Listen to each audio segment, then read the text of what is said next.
Morning. How's everybody doing? Okay, so, all right, let's all settle in. I know we're all used to yelling at over each other after watching last night's debate. Okay, so two old men yell at cloud. All right, so I partially mentioned this because today's concept that we're going to be going over is kind of the next logical step in computational thinking and computer science. We're jumping from fundamental types, and we've built arrays, and we've learned pointers, and we've learned functions, and we've learned how to read in from files. And now that we have all this, we need to come up with a better way of being able to structure different types of information. So today, we're going to learn about something called a struct. So I want to bring back up my quote from my friend Ben Springrose from high school when he said, "Please slow." He said, "Slow down, lightning." This can be a pretty challenging concept. And I've designed today's lecture on the assumption that I'm going to get pestered with a lot of questions. And that's good. That's what we should be doing.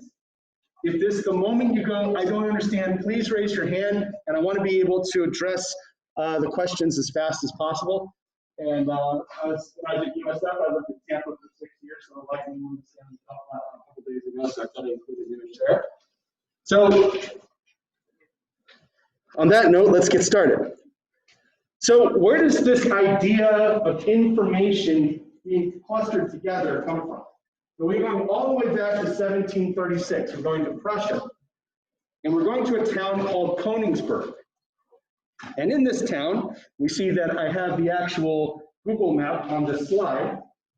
There are several different rivers. So Königsberg, at the time, was a prominent port city. And so sailors would come in, they would make port, and then they would try to get around the city as fast as possible to be able to get supplies, to be able to continue on their So basically what's going on here is in this town, you might make port here, and some food supplies might be here, rations might be there, things to be able to clean up the boat. And then what happens is when they're done, they want to be able to continue to go on deployment, and they want to be able to get to all these places in town as fast as possible. And so this town has 7 bridges between they have 2 different islands and 2 mainland. So the mainland's up here in the north and the south, and then they have 1 and 2 islands, and all these 7 bridges connect each other. So the mayor of the town at the time, he is actually obsessed with puzzles, and he wants to determine whether or not it's possible to cross every bridge and get to every location without crossing a single bridge twice. And this becomes beneficial because all of the ships coming in to make port in Königsberg want to be able to get between everything as fast as possible. So he commissions a prominent mathematician named Leonhard Euler to solve this problem. And well, he commissioned many other people to try to solve this problem. And the way that most people would go about it is they go, all right, I'm going to start at this one bank, and I'm going to see all the possibilities. I'm going to try to go through every single possible case. And there are just way too many. And most people would just give up, and they would say, well, we suspect it's not possible, but I can't prove it. Leonhard Euler, his contribution is he goes, wait a minute, where I start is irrelevant to the solution. All I need to figure out is all the possibilities based on where I am at any given point. So he says, instead of saying, all right, well, I have these 7 bridges in these 7 different locations, I can define any given bank as one piece of information. So now we've narrowed down all these different information, what the actual locations are, down into pieces of information. And he calls these pieces of information nodes. And so the idea of each node is it has some sort of piece of information. This is important. I know it sounds like I'm being redundant here, but the piece of information has incoming bridges where you can leave, And you can have some sort of piece of information saying whether or not that's been visited. So can you visit all the different places without crossing a single bridge twice? Or can you cross all the bridges without crossing them twice? So what ended up happening is, he ended up calling this the geometry of position. And this eventually became known as graph theory. So everything you've ever done, whether it's Cartesian coordinates or polar coordinates, all built off of Leonard Euler trying to solve this problem of whether or not you could actually get across all these bridges.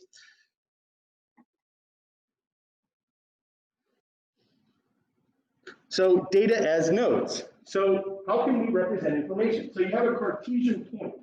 Now I'm going to back to this idea of geometry of position in graphs. In a graph, you have a point.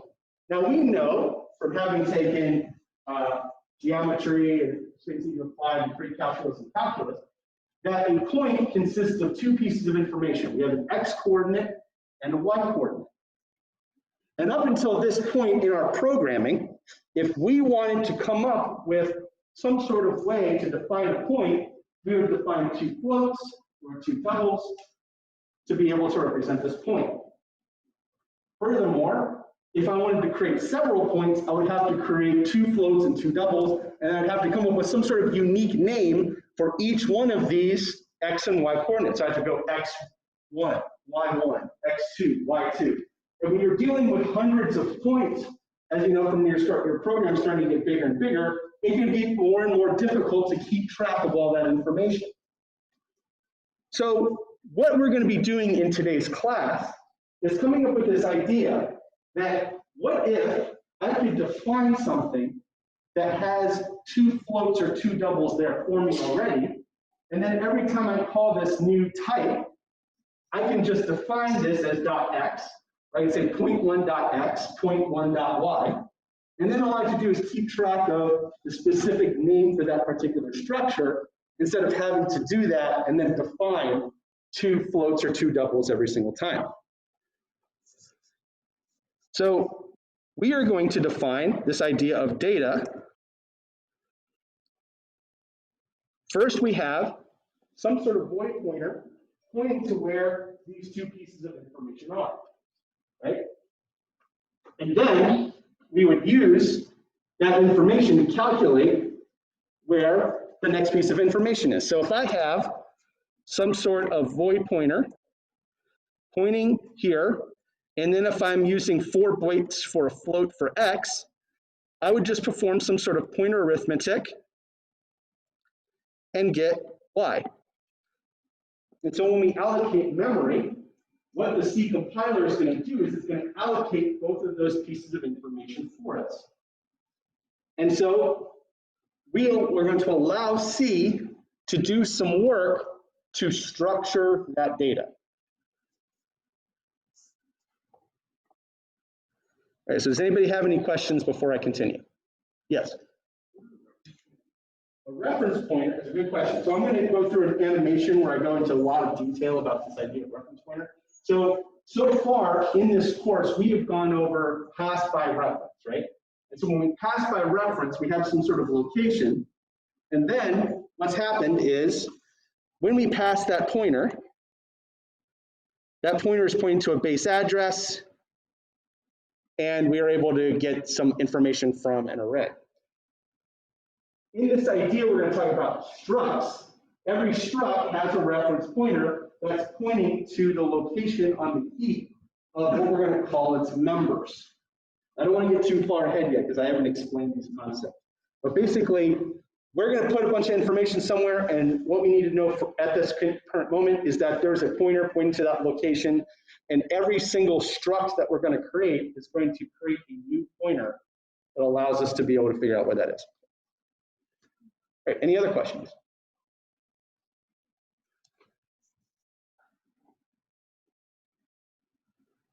Okay, so what is the difference between an array and a structure? And eventually, towards the end of this lecture, we're going to make structures, arrays of structures, excuse me. So an array, we said, it's homogeneous, it's ordered, and it's fixed in size. And we create a certain length, and then based on that certain length, we're able to put in pieces of information.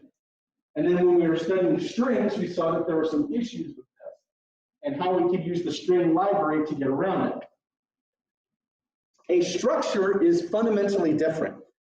A structure is when we have a group of related variables, like an x and y coordinate in a point, that we can put together to allow us to be able to put them under a single name for convenient handling. So the whole point of learning about void pointers and memory allocation is so that when you understand, when we start working on this idea of structs, and then as we start transitioning into C++, getting into object-oriented programming classes, that you actually understand what's going on underneath the hood with all these tools working. Because it's done the other way around. People try to dive right into structs and classes and don't understand what's going on. They write a bunch of spaghetti code.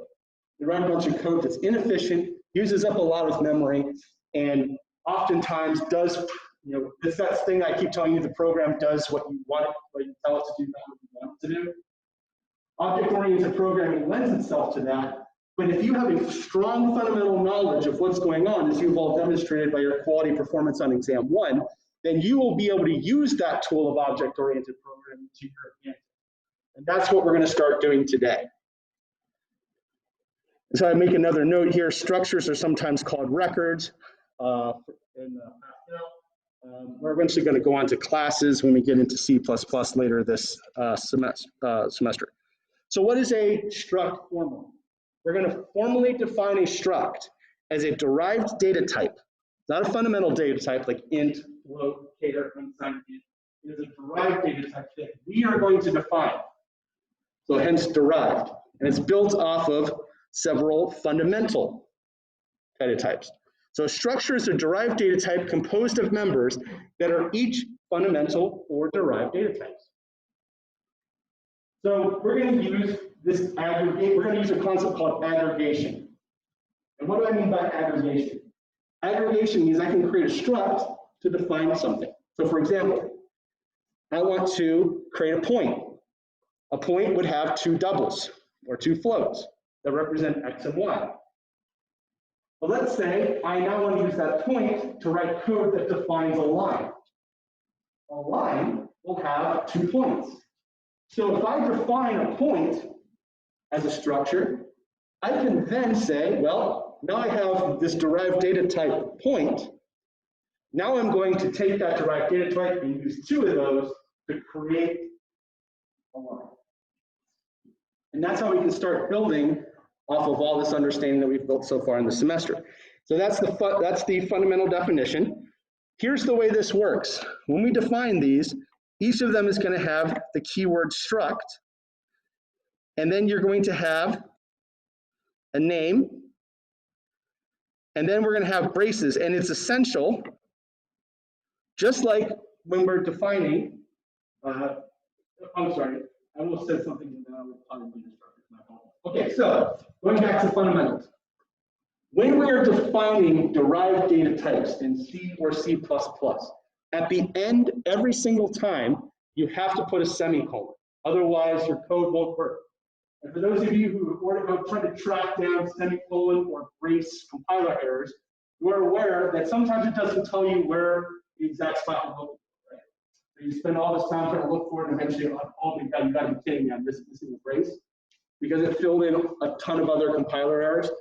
So I want to emphasize as we work on the lab and then next, the homework assignment, that when you're building a struct, the first thing you do, struct, name, and actually we're going to do typedef struct name. But then I will always put the brace, the other brace, and then the semicolon afterwards. It's kind of like how whenever I defined a header file, the first thing I do is int.define, then define and end it, so we can make sure it's protected. This is the same thing here.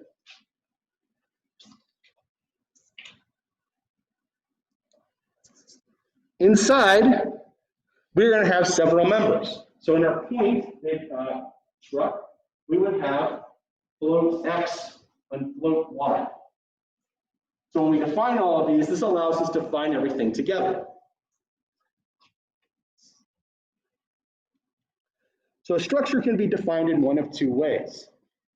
The first way is kind of the fun layout that I showed you on the previous slide. So the first way gives the compiler the layout or structure of the struct, but does not actually create one for use.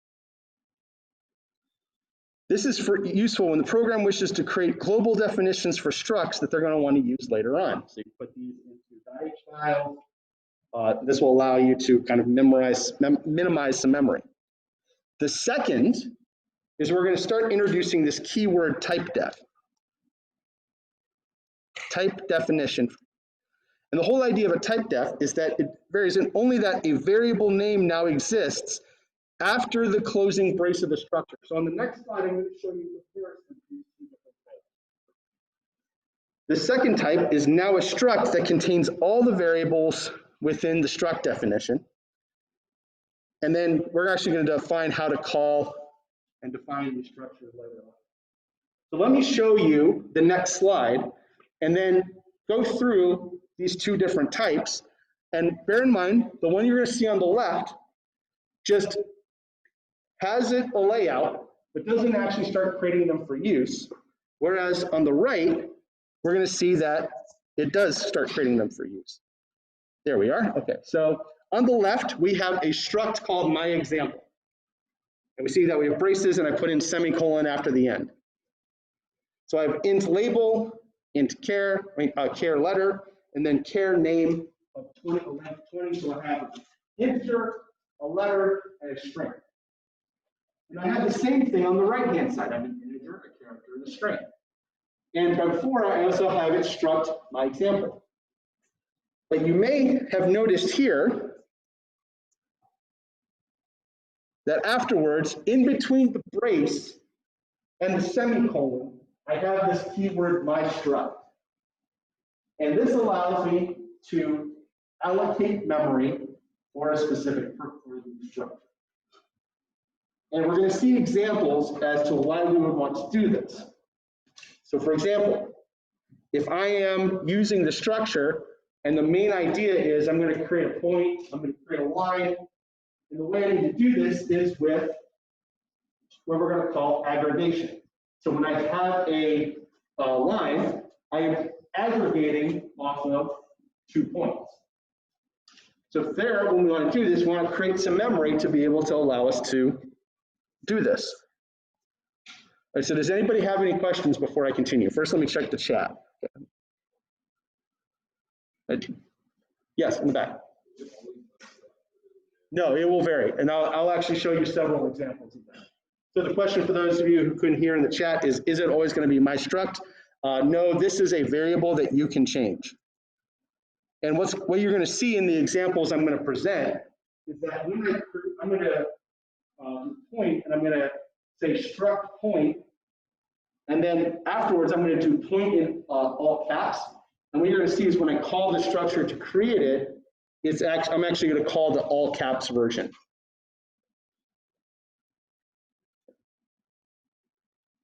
Do we have any other questions? All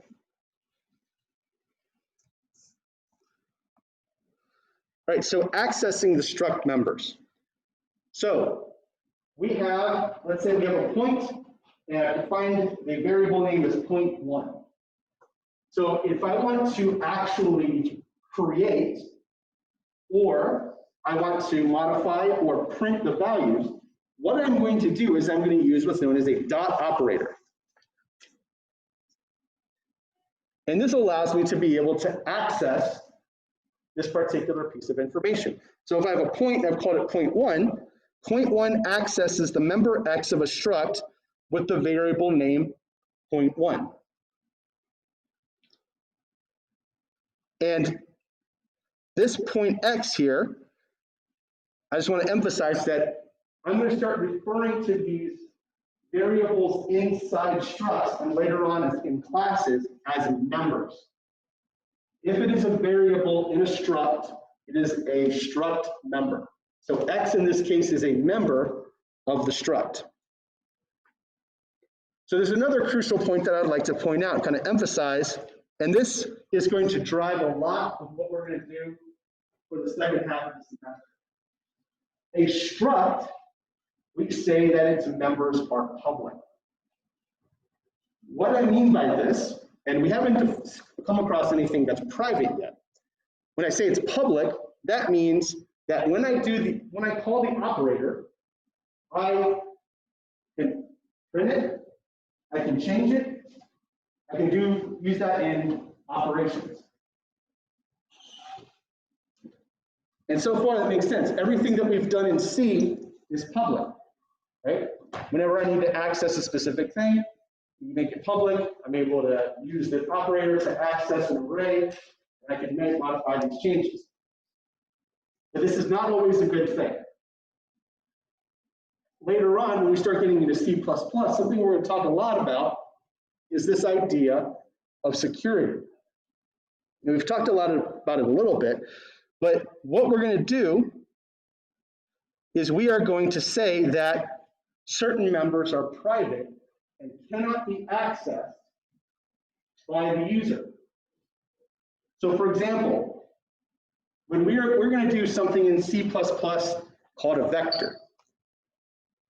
And a vector is a dynamic array, meaning that it allocates more memory so you can keep adding elements to the array. So that's good. If you're accessing that information, you put in, and it puts in more information, and that's good. But what you don't see behind the screen is that it has to keep track of how many elements you have in there. It has to keep track of the capacity, so the current size of the current array. And it does all the work to reallocate memory behind the scene for you. In that case, you don't want the user to be able to manipulate those values, because if you have an array with a capacity of 8, and then the user changes it to 12, now you're running the risk of segmentation faults or really bad data. So there's certain pieces of information you want to hide. But in order to understand this, we have to first understand that we can access elements with this dot operator. This will allow us to be able to create structures of information that will allow us to be able to obtain results. So here is the first thing. I have a struct point. All right, so let me, where is that? Can I zoom in? Ah, nice. All right, so here's a example of a struct. So I have a struct, I've called it point, and then I have two struct members, float x and float y. So now in main, what I've done is I've defined it struct point 1. I have to indicate that it's a struct, I have to indicate that it's a point, and I have to indicate the variable name. So what's going on here for the rest of the, what we're going to call a constructor, is I am defining the x and y variable. We're now getting back to this idea of braces as procedures. I'm doing some sort of procedure here.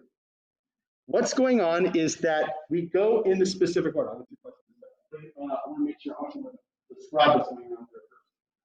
So in this procedure, I am defining the members of the struct. And what's going on underneath the hood is that it's actually creating a void pointer. It's going to a specific location on the data heap. It is allocating memory for two floats.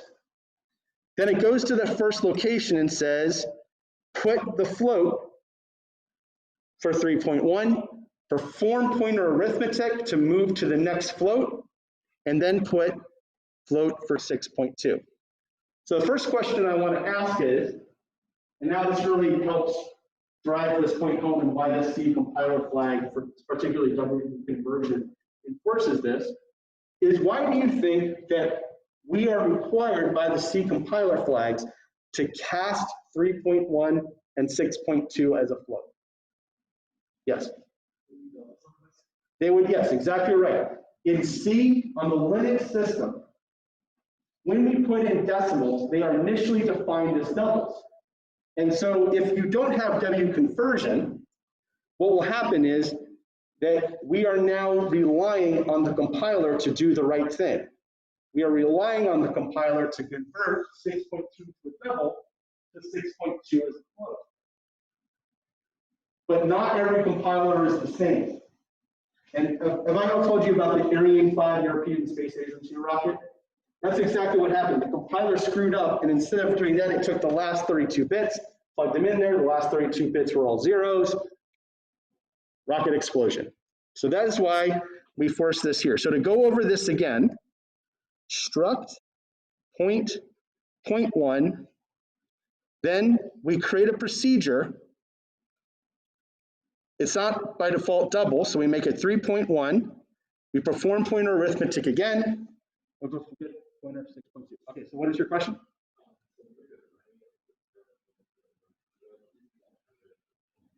Very good question. It's almost like you knew what was going to come up here in a moment. So if I didn't want to use this struct keyword every single time, and I'm throwing this question out to the class, based on something I discussed a few slides ago, what is an alternative approach to doing this? Yes. Absolutely right. So we would we would no longer need to do struct, and then what we could do is we would go back a few slides here, if the computer actually decides that, oh yeah, here we go. What we would do is we want to do this scenario. If you don't want to create a struct, you would call this my struct, and then we would just say my struct variable name equals, and then we would define all the values. So this would allow us to be able to, since it's reserving space on the compiler, we don't need to use the keyword struct. If you're doing it like here on the left, you must use the keyword struct, otherwise it will not compile. So it's basically just boils down to which approach do you want to do. And this is important, and I did see your hand up, I'll get to your follow-up in a second. This is really important, particularly in applications that electrical engineers, and aerospace engineers, mechanical engineers, chemical engineers will encounter. You'll be using a lot of computing systems with very limited memory.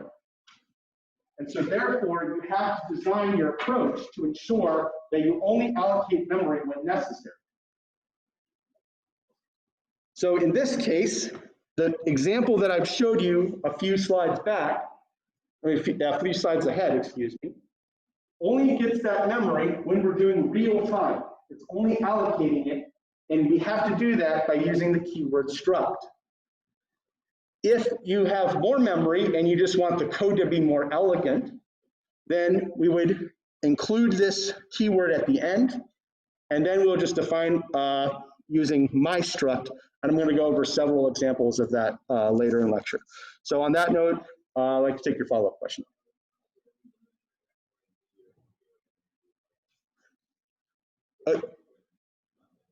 Yes, you can make the question is, for those of you on Zoom, is are we limited to X, Y, and Z? We can put in anything we want into a structure in order to be able to define. And when you do this coming up homework, you're going to be defining, you're actually be creating I call it the CSE library.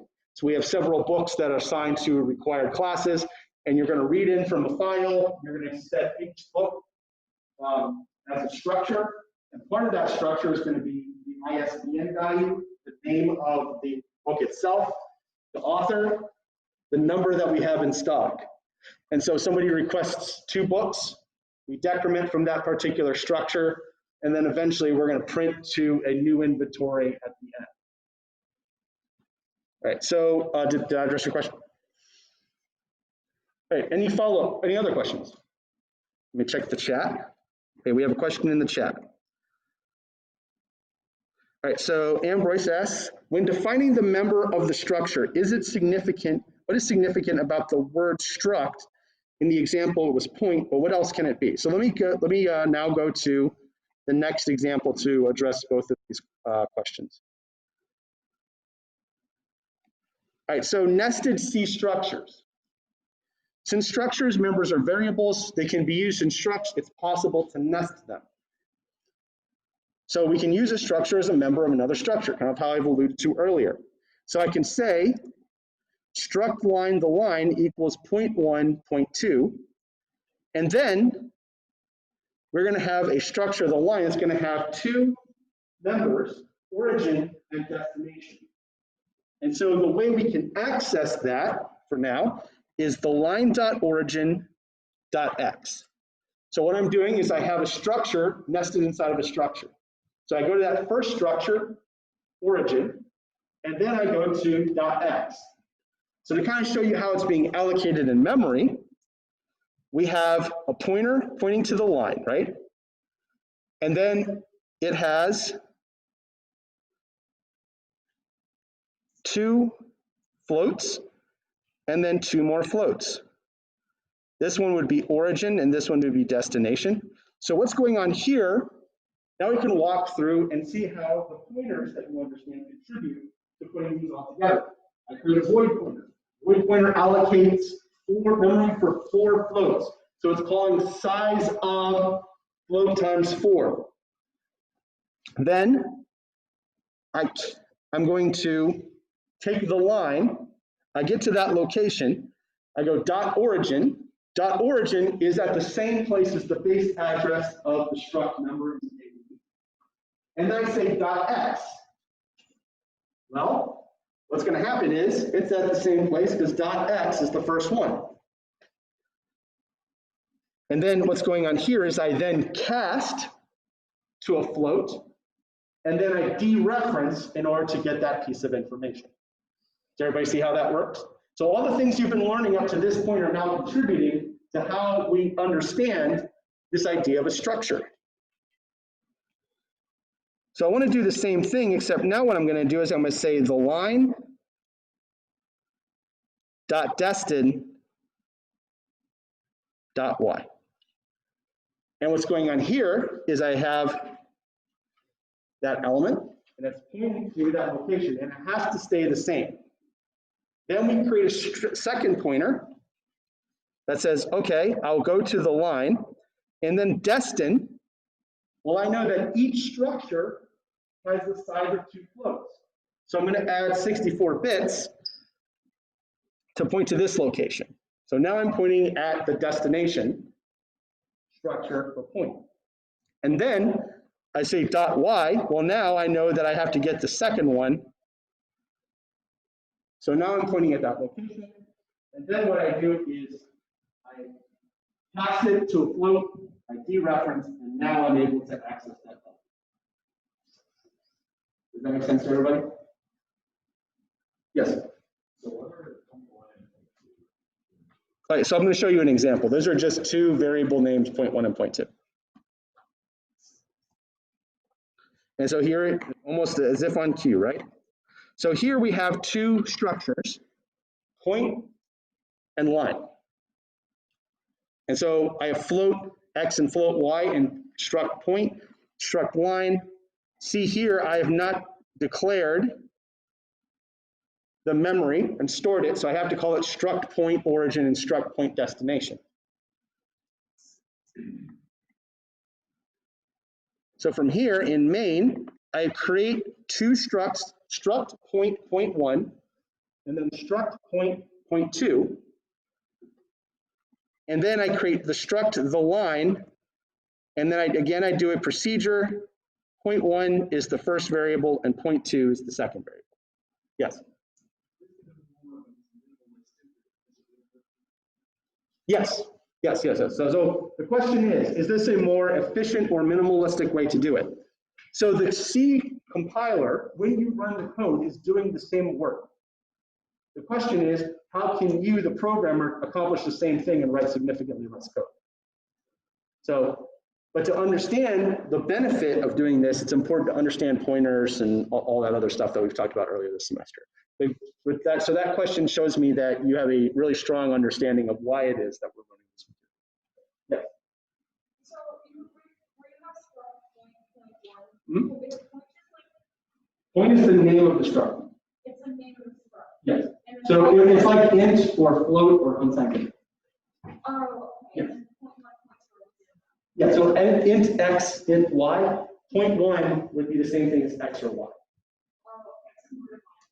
Correct. So here, because in the declaration of the struct, we have not, come on, there we go. Yeah, man. So in the definition of the struct, we have not included a name after the brace. What we have to do is we have to tell the compiler to allocate the memory. So in this case, we have to first say struct, and then I have to say what is the type of struct that I have to do, which is the point. And then point 1 is the variable. And so I do those, and then the next one I say struct line the line. So struct says, okay, we have to define the variable, we have to define the space in memory. And then we are saying this type of struct, which is line, and then the line is the variable. So that address your question? Any other questions? All right. Yes.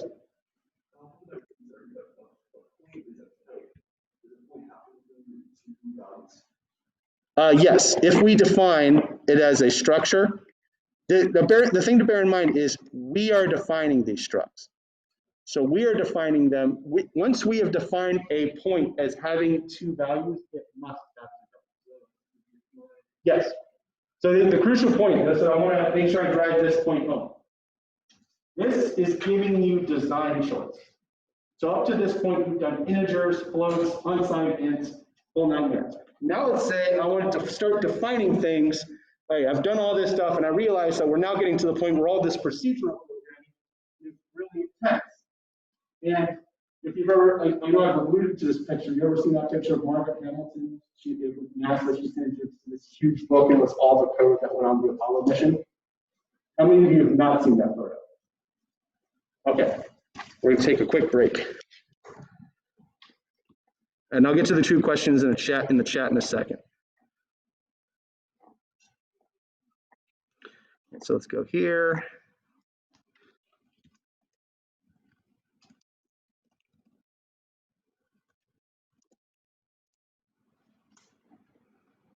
Yeah, that's going to be the. So this is all the procedural code that ever comes up. So there's in the Smithsonian. It's taking a split second. But what you're going to see in this big picture, I just wanted to see the picture. Come on, Google.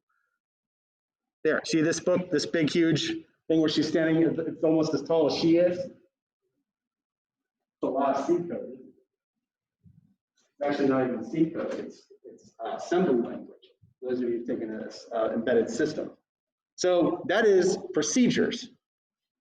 And so the question is, how can we start using programming language to develop some of these procedures for us? So I know that I have a point. I want to define lines.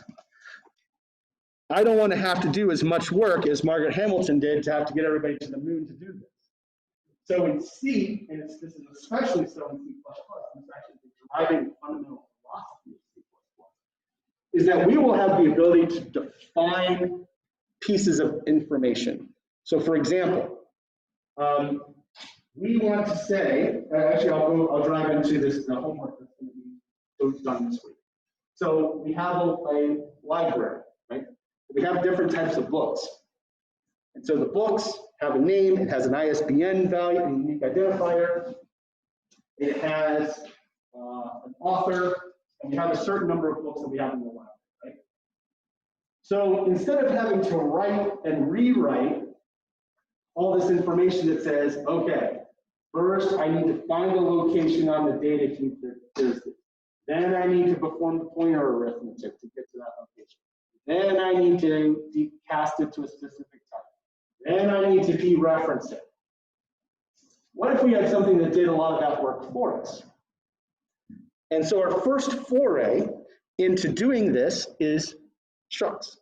So in a struct, when I say a point, we have defined the point. We have defined the line, and we're saying, all right, I want a lot of this work done for me. So I'm going to define a structure of a point as X and Y. I am going to define a structure of a line as origin and destination with 2 points. And we can start building off of these pieces of information.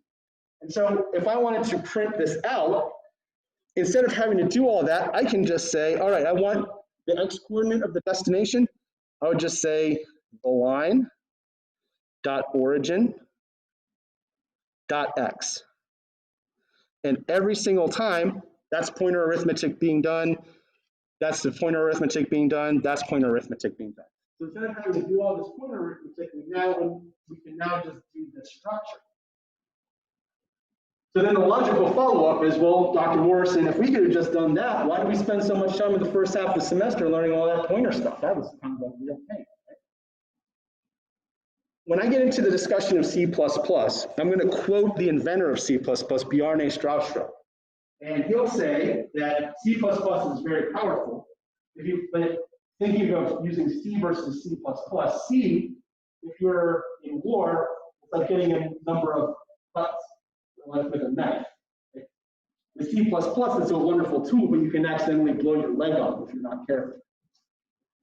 So with the important thing to be able to implement this idea of what we're going to call object-oriented programming is that if you have a strong understanding of what's going on underneath, then you will be very proficient at being able to implement these tools like classes and libraries. But if you don't, you can potentially devastate the program. And I'll actually show you examples. But does that address your question? So this is agency of choice. This is giving you the opportunity to now build bigger programs. Okay, so let's keep going. So structs is pointers. So now what I want to do is like, okay, that's all well and good, but Dr. Morrison, you've also been telling me that when we have these big pieces of information and I need to maintain modularity, I eventually need to pass this information to a function. So how am I going to do that? All right, so let's study structures as pointers. So they're just like normal variables. We can create a pointer to a structure. And there's two different ways we can do this. And they're logically identical and perform the exact same task, but they can be confusing to new programmers. So what I want to do is I want to show you that these two are the same. The first way we could go about it is we could just dereference the structure and then call the dot operator. So if I had a pointer, right? What I could do is I could say, we'll say it's P1, right? We do a bunch of other stuff. We've defined the values. I want to get the X coordinate. So the first thing I could do is I could deallocate the base address like so, put it in parentheses, and then call .x. That make sense so far? But there's another way to do this. And when the designers of C++, they thought pointer to a structure. What can I do that looks like a pointer to a structure and dereferences it? So if you have P1 is a pointer, well, they actually allowed you to do a minus sign and a greater than symbol to dereference it. So if P1 is a pointer, then I can get that value that way. So I'm going to go over a couple examples, but I want to emphasize before we move on that these two pieces of code do the exact same thing. And you'll see in the examples that I'm going to present to you here where I use them interchangeably. And I've done it specifically. There's no one better way, although you will see that the use on the right is more common. There's no better way. They both do the same thing procedurally, going back to Margaret Hamilton in her books.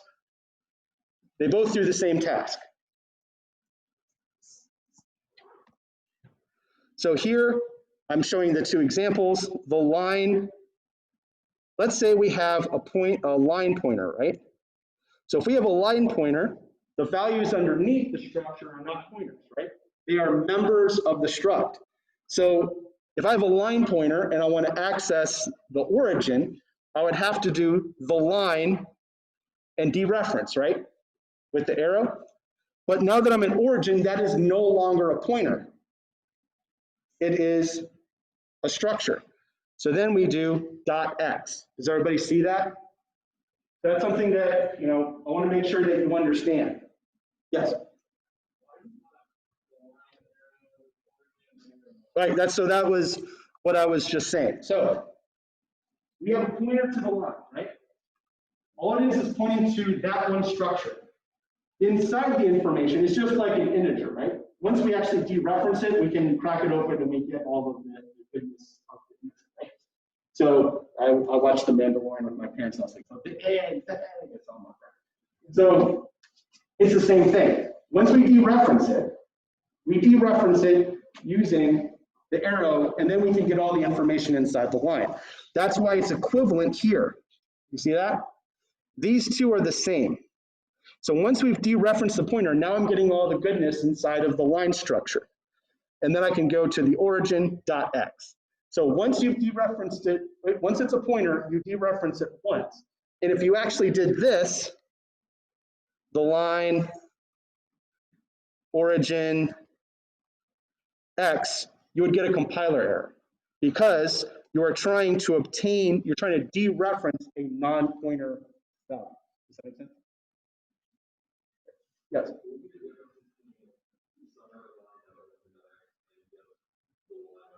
There is no difference. There is no difference. I want to drive this home because people see these and get confused and then try to mix and match. And they'll try to do something like this. This is a common mistake I'll see. The line,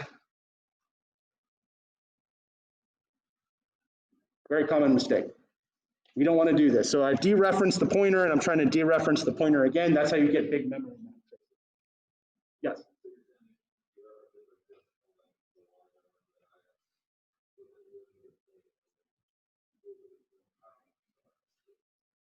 These are two different ways of doing the exact same task. This is what you're used to. This is what has been specifically introduced for structs and classes. Did that address your question? Yes. Yes, you would get a map, it would could have compile error.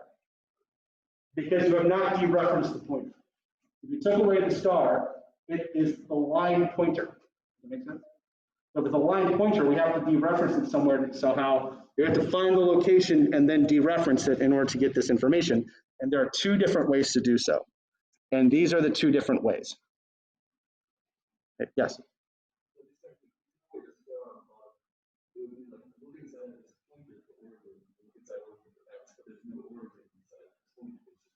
Correct. Yeah, so basically what Henry just said is, what if you take away the star, it's still saying, give me the address of something, right? Basically, what I'm trying to do, and this is a great example of the difference between the computer doing what you tell it to do versus what you want it to do. If I were to take away the star in the second red line, what's actually going on there is I'd be saying, all right, I have the address, Henry's address. I know where Henry lives, right? And now I'm saying, all right, Henry's at Henry's house, right? I'm asking Henry's house some information about Henry. And it's just like, I'm a house, I don't tell anybody anything, right? That's what's going on there if you did the star. You just basically be saying, all right, address, tell me stuff. And we can't do that. We have to dereference it somehow, of which there are two ways to do so. Hey, any other questions? All right, so quickly, I know we got a couple minutes left. This is a slide that I've come up with to show, kind of drive all these points home. So what I've done is I have a struct point and I have a function reverse line. So first, we create the call on the stack. I create struct point 1 and structure point 2. And then I create a line which makes a copy of those pieces of information. And then I would say point 1 is %lf. So I print the line.origin.x, the line origin.y, and I print the same thing for point 2. And then I make the function call, and now we have a pointer to the line. So now I would have to create a temporary pointer. A temp is the origin, so you see I'm taking this pointer and I'm going to get that information. And then I'm going to make a copy of it. It's going to go through all those different pointers and allocate that, right? Everybody see that? So I'll do the same thing. Now I want to get the destination, and it's going to, for time, I'm going to skip over a part of it. And it goes to the destination, and now I'm making another copy here, and now so now we're kind of doing a swap, right? And so this function swaps the origin and destination, and then when I print them out, we're going to see that we're going to get the opposite value. So when I run, if I were to run make line pointer, we see that the origin has 3.1 and 6.2, and then we see how they're swapped, right? Okay, so what I'm going to do is it's just about 10 o'clock, type def. Okay, so let me go back. It's 10 o'clock. Let me go back and edit the problem that I thought we might get to on the homework assignment that you won't be able to complete. I will start Friday's lecture by describing type defs and going into how we would do this if we wanted to use type definitions. And then we'll go into the lab, which is basically building structs and an array of structs. Right? Does anybody have any questions before I dismiss? Okay, you all have a wonderful day, and I'll see you on Friday. Let me quickly address what's in the chat. What's significant about the line declaration? The question got answered. Okay, so Ambroise, was I able to address all of your questions? Okay. Also, am I pronouncing your name correctly?